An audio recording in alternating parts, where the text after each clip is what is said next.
Мен Казталовский районынан келіп тұрмын, атым Күміс болады.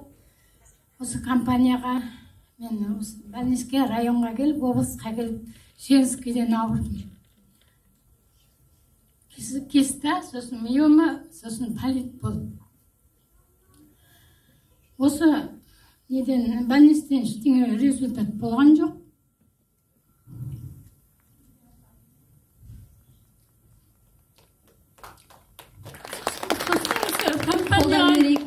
Бұнда апамның қызы бар, осы компанияда, осы немен айналысады. Сосын айтты, апа, нетпеңіз, настроениеңіз түспесін деп. Осыдан дәрі алдым.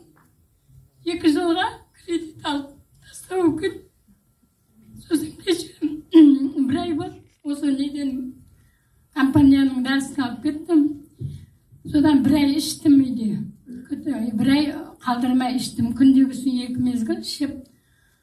Содан осы қайтадан мына больницке келіп, УЗИге түстім.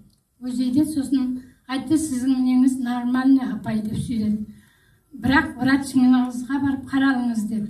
Сосын врачқа барып қарады. Сол врач айтты, нормальный апа, ештеңе ойламаңыз, ештеңе жоқ деп. Я, миомда кестада Аплодисменты! Сол үшін мына компанияға бәріне де осы жұмыстастарына көп-көп рахмет айтам.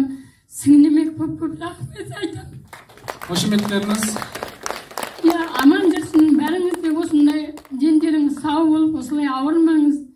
Дендеріңіз сау болып, бала шағаларыңызбен, немереңізбен аман есен осылай отыра беріңіз, нәсіл етсін. Бірінші Алладан, екінші осы компанияға көп-көп рахмет айтам. Рахмет, Күміс апа, рахмет. Келсін. Сау болыңыз.